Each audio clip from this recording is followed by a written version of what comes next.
ఒక గొడ్డల పార్టీ నాయకుడు వెలుగులోకి వస్తూ ఉన్నాడు.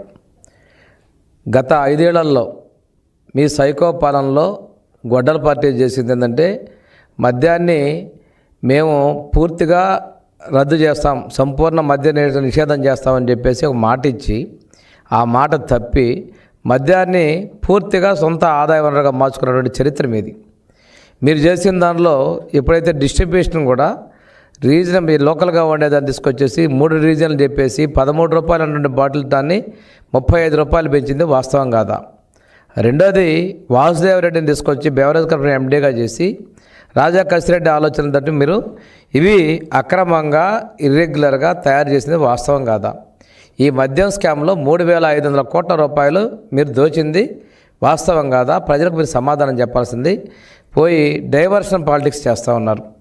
ఈరోజు ఈ విచారణలో ప్రతి ఒక్క ఏలో కూడా తాడేపల్లి వ్యాలేశ్వరం ఉన్నటువంటి మీ పులివెందుల ఎమ్మెల్యే పక్కనే చూపిస్తుందంటే ఇది ఎంత దారుణం అర్థం కావట్లా. ఇక్కడ ఒక్కసారి చూస్తూ ఉంటే మీ పిఏ పరిస్థితి చూడండి. పిఏ దగ్గర 1,000 కోట్ల రూపాయలు దోపిడీ చేశారంటే దీని అంతే ఎక్కడ ఉంది? రోజుకొక పాము పుట్టలో నుంచి బయటకు వచ్చినట్టుగా రోజుకొక గొడ్డల పార్టీకి చెందినటువంటి నాయకుడి పేరు బయటకు వస్తూ ఉంది.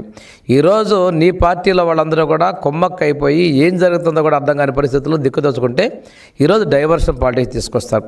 డిఎస్సిలో చాలా పారదర్శకంగా చేసుకొస్తే డిఎస్సిలో ఏదో జరిగిందన్నట్టుగా మాట్లాడుతున్నాం.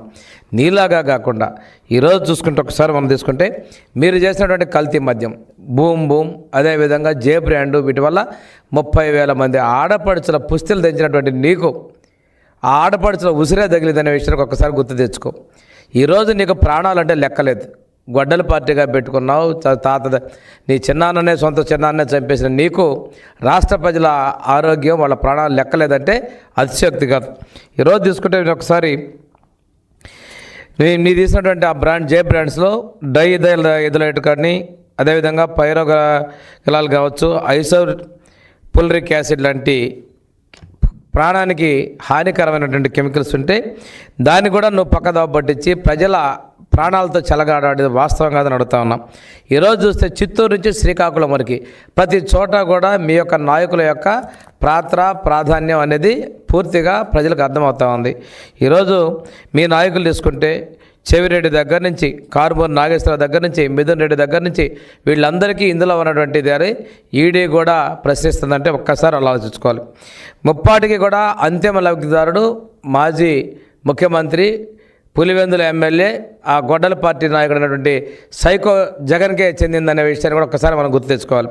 ఈరోజు చూసుకున్నట్టయితే మా ప్రభుత్వం వచ్చిన తర్వాత మద్యం పాలసీని తీసుకొచ్చి నాణ్యమైనటువంటి మద్యాన్ని మేము ఇస్తామని జరుగుతూ ఉంది.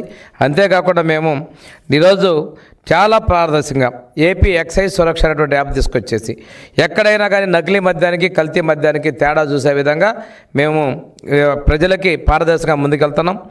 అదేవిధంగా 13 లక్షల పరీక్షలు కూడా మేము నిర్వహిస్తున్నాం. దేశంలో ఎక్కడా లేని విధంగా సడన్గా మేము డిస్టిలరీ సహా మేము చెక్ చేసుకుంటూ మేము నాణ్యమైనటువంటి మద్యాన్ని ప్రజలకు విక్రయిస్తూ ఉన్నాం. ఈరోజు ఈ కల్తీ మద్యానికి సంబంధించినటువంటి విచారణ మీ తాడేపల్లి గేటును కూడా టచ్ చేసిందంటే ఎంత దారుణాలు మీరు చేశారో ఒకసారి గుర్తు తెచ్చుకోవాలి. మీ నాయకుడు కారుమూరి నాగేశ్వరరావు గారు సుదర్శన్ కన్స్ట్రక్షన్ సందీప్ అనేటువంటి వ్యక్తి దగ్గర నుంచి ఆ సంస్థ ఖాతాలోకి 68 కోట్లు జరగా అందులో 15 కోట్ల రూపాయలు మీకు చేరిందంటే వాస్తవం కాదా? అదేవిధంగా టెర్కర్ ఆరోరియా ఈజీ లోడ్ అనేటువంటి డొన్న కంపెనీలు తీసుకొచ్చి వాడి ద్వారా డబ్బులు మార్చింది వాస్తవం కాదా కూడా అడుగుతూ ఉన్నాం. 2023 డిసెంబర్ 16 తర్వాత కాట్పాడ్లోని ప్రసాద్ ట్రాన్స్పోర్ట్ అనేటువంటి దానికి రవాణా ట్రాన్స్పోర్ట్ అప్పించింది వాస్తవం కాదా? ఈ సంస్థ ద్వారా మనకి కిలోమీటర్కి 35 రూపాయలు 30 పైసలు నెల్లూరు ప్రాంతాల్లోనూ, కోస్తాంధ్రలో 35 రూపాయలు 90 పైసలు లెక్కన, ఉత్తరాంధ్రలో 35 రూపాయలు 50 పైసలతోన రవాణా ఛార్జీలు చెల్లించేలాగా కాంట్రాక్ట్ ఖర్చు కుదుర్చుకొని దోపిడీ చేసింది వాస్తవం కాదని కూడా నేను అడుగుతా ఉన్నాం. కూటమి ప్రభుత్వం అధికారంలోకి వచ్చిన తర్వాత నాణ్యమైన బ్రాండ్లు ఇవ్వడమే కాకుండా 3,396 మద్యం షాపులని లాటరీ పద్ధతిలో కేటాయించి ట్రాన్స్పరెంట్గా మేము నాణ్యమైనటువంటి మద్యాన్ని సరఫరా చేస్తూ పేదలను దృష్టిలో ఉంచుకొని 99 రూపాయలకే అంతర్జాతీయ జాతీయ కంపెనీల మద్యాన్ని పేదల కోసం అది మేము ఇస్తున్నాం. ఈరోజు కూడా దాన్ని కొనసాగిస్తున్నాం అనేది మా యొక్క చిత్తశుద్ధిని కూడా మీకు తెలియజేసుకుంటూ ఈ రోజున కల్తీ మద్యం ద్వారా మీరు జరిగినటువంటి సొమ్ముతో బంగారు కొనుగోలు చేయడం వాస్తవం కదా, రియల్ ఎస్టేట్ చేయడం వాస్తవం కదా, సినిమాలు తీయడం వాస్తవం కదా, జింబాబ్వే, టాంజానియా, జాంబియా వంటి దేశాల్లో మైనింగు, అదేవిధంగా దుబాయ్, ఆఫ్రికా దేశాల్లో షెల్ కంపెనీల ద్వారా తరలించడం అనేది ప్రజా తీర్పుని ప్రభావితం చేసేలా ఎన్నికల్లో ఖర్చు పెట్టడం వాస్తవం కదా. మీ నాయకులు ఈ అక్రమ సొమ్ముని ఎన్నికల్లో పంచుకోవాలని చెప్పి తెచ్చుకోవటం, అందులో కొంత మెదుల్చుకోవటం, ఇవన్నీ కూడా ఈరోజు ఎంక్వైరీలో బయటకు రావడం అనేది కూడా వాస్తవం కదా. ప్రజలు చిత్కరిస్తూ మీ పక్క పరిపాలనని అసహించుకునేలాగా చేస్తున్నారు. ప్రజా తీర్పులోనే మిమ్మల్ని ఇంటికి పంపించిన పరిస్థితి. కానీ ఈరోజు ఎంక్వైరీల్లో మీ నిజ రూపం అనేది ప్రజలు తెలుసుకుంటూ ఉన్నారు. ఈరోజు మీ స్వార్జన కోసం, మీ ధనార్జన కోసం ఈరోజు యువతకి నిర్వీర్యం చేస్తూ లివర్ డిసీజులు వాటి ఫలితంగా దాదాపుగా 30,000 మంది మహిళలు తాలిబొట్లు కోల్పోయి, పసుపు కుంకాలు కోల్పోయినటువంటి పరిస్థితి. దీనికి నువ్వు బాధ్యుడు కాదా అని చెప్పి నేను అడుగుతా ఉన్నా. ఈ సైకో పార్టీ తనలాగే ఈ రాష్ట్రంలో ప్రజలందరి యొక్క ఆరోగ్యాన్ని, ప్రాణాలను తీసినటువంటి వాస్తవం కాదని కూడా నేను తెలియజేసుకుంటూ, మీరు చేసినటువంటి ఫలితాన్ని త్వరలోనే అనుభవిస్తున్నారు. దీని వెనక ఉన్న ప్రధాన సూత్రధారి తాడేపల్లిలో ఉన్నటువంటి పులివెందుల ఎమ్మెల్యే కూడా మేము బయటకు వెళ్ళేటువంటి పరిస్థితి ఉంది. ఈరోజు డైవర్షన్ పాలిటిక్స్ చేస్తున్నారు. నిస్సిగ్గుగా 2 సంవత్సరాల తర్వాత ఈరోజు రోడ్డు ఎక్కి మాట్లాడుతున్నారు ఏమని, ఈ ప్రజలకు వెన్నుపోటని. నేను చెప్తున్నాను, 5 ఏళ్ళు ముఖ్యమంత్రిగా చేసిన నిన్ను ప్రజలు భరిస్తే, ప్రజలు ఒక విలక్షణమైన తీర్పిస్తే దాన్ని నువ్వు వెన్నుపోటు అంటావా? పోయిన సంవత్సరం ఉన్నావు, వెన్నుపోటు పొడిచిన దినోత్సవం అంటావు. అంటే ఏంటి? ప్రభుత్వం ప్రమాణ స్వీకారం చేసింది ఎట్లాగా? నీలాంటి అరాచక పాలన అంతమొందించి ప్రజలు ఈరోజు దేశంలో చరిత్రలోనే, రాష్ట్ర చరిత్రలో ఎప్పుడూ లేని విధంగా 90% స్ట్రైక్ రేట్తో నిన్ను 11 ఇచ్చి ఈరోజు చేస్తే ఆ ప్రజలు నిన్ను వెన్నుపోటు పొడిచారంటారా? ప్రజలు నిన్ను తిరస్కరించిన విషయాన్ని గుర్తు చేసుకో. మేకపోత గాంభీర్యంలాగా బురద లాంటి లేదు. ఈరోజు మేము సూపర్ 6లో అమలుపరిచాం. మేము మంచి మద్యం పాలసీని ఇస్తున్నాం. నీలాగా దోపిడీ చేసి ప్రజల ఆరోగ్యాల్ని, ప్రజల ఆస్తుల్ని ధ్వంసం చేసిన పార్టీ మేము కాదు. ఈరోజు ఈ రాష్ట్ర ప్రజలు సూపర్ 6 సురక్షితంగా, సుభిక్షంగా ఉన్న విషయాన్ని మర్చిపోతున్నాం. ప్రజలు సంతోషంగా ఉన్నారు.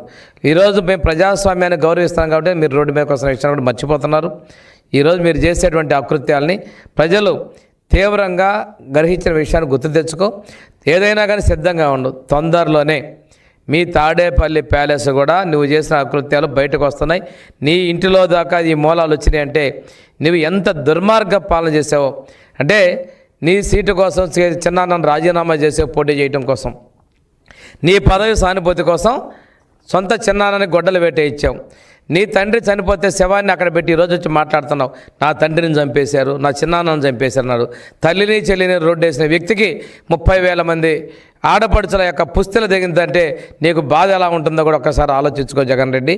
నేను ఈరోజు చెప్తా ఉన్నాం, నీ సైకో వర్తనం వల్ల, నీ సైకో ప్రవర్తన వల్ల ఈ రాష్ట్రం దాదాపుగా 25 ఏళ్ళు వెనకపోయిన పరిస్థితుల్లో మా సమర్థ నాయకత్వంలో మా ముఖ్యమంత్రి గారు ఒక సుపరిపాలన ద్వారా ఈరోజు